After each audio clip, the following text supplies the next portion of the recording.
লাউয়ের তরকারি মুসুর ডাল দিয়ে খুব সুন্দরভাবে রান্না করা যায়। ধোয়ার কারণে দেখা যাচ্ছে না, কিন্তু দারুণ।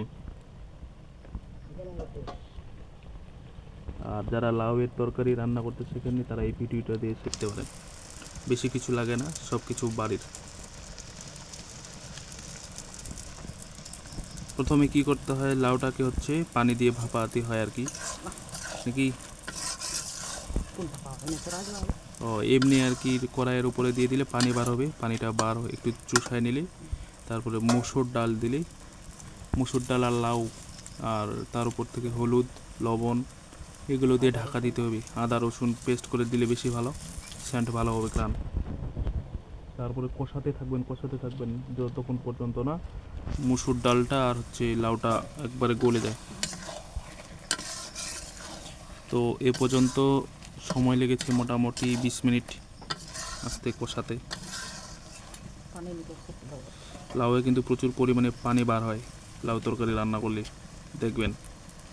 সেই পানিটা চষাতে হবে, মানে কষিয়ে কষিয়ে পানিটা একবার চুষিয়ে নিতে হবে।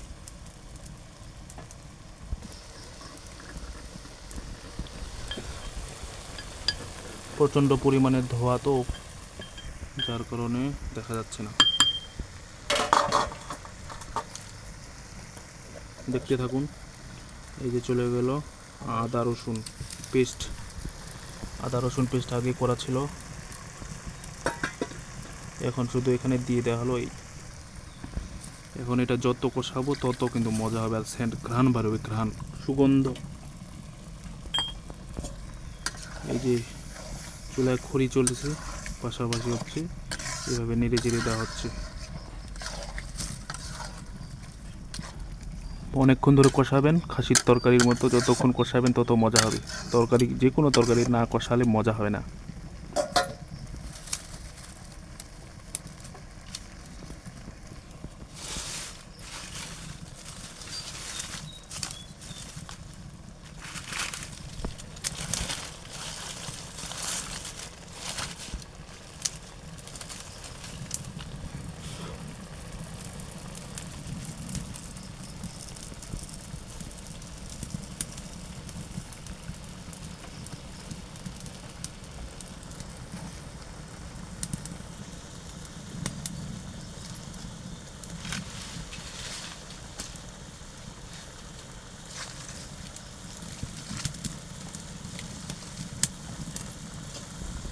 দেখুন খালি আগুনের যে তাপ, কেন কষানো ভালো হবে না বলুন তো একবার।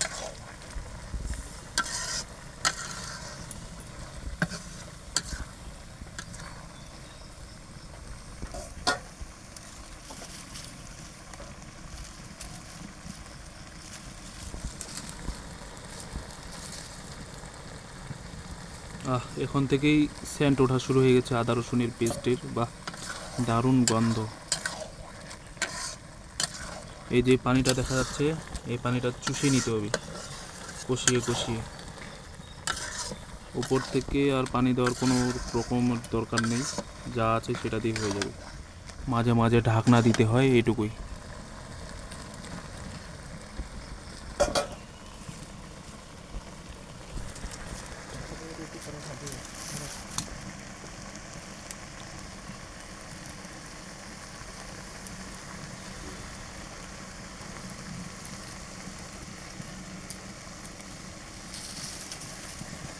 পরোটা দিয়ে লাউয়ের তরকারি খাওয়া হবে আজকে।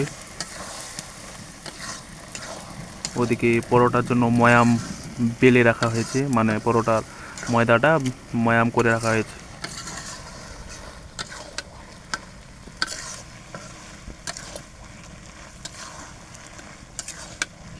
দাউ দাউ করে জ্বলছে আগুন, রেডি হচ্ছে তরকারি। আর খুব জোর 10 মিনিট হলেই মনে করেন যে লাউ পাশাপাশি হচ্ছে মুসুর ডাল যেহেতু আছে গলে একবারে পানি হয়ে যাবে, একসাথে মিক্স হয়ে যাবে। বা সেন্ট যত দিবেন ঘি তত হবে মজা, মানে ময় মশলার কথা বলছি আর কি। আদা রসুন পেঁয়াজ, পেঁয়াজ তো দিতে হয় না, আদা রসুনটাই মূল। আমরা পেঁয়াজ দিই না এই তরকারিতে, পেঁয়াজ একবারে না দিলে চলে। উপর থেকে আপনি যতটুকু পরিমাণ তেল খেতে চান দিতে পারেন। আমরা তেল বেশি বেশি খাই।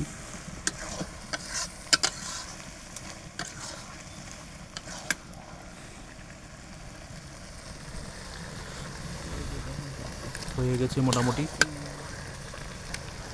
দেখাচ্ছে মুসুর ডালও মানে গলে গেছে, পাশাপাশি হচ্ছে লাউটাও গলে গেছে। আর ঢাকনা দেওয়ার প্রয়োজন নেই, শুধু কষাতে হবে। কষানো হয়ে গেলে আর গলে গেলে নামিয়ে নিতে হবে, শেষ। তারপর কোন ভাত দিয়ে খাবেন, নাকি পরোটা দিয়ে খাবেন, নাকি রুটি দিয়ে খাবেন, সেটা হচ্ছে আপনার ব্যাপার।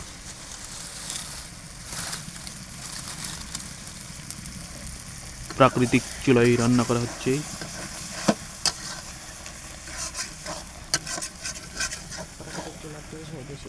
হ্যাঁ, ন্যাচারাল চুলা, প্রাকৃতিক চুলার টেস্ট হয় যে কোনো তরকারি, কারণ প্রপারভাবে হিট আঁচ গরমটা লাগে তরকারির উপর, কড়াইয়ে।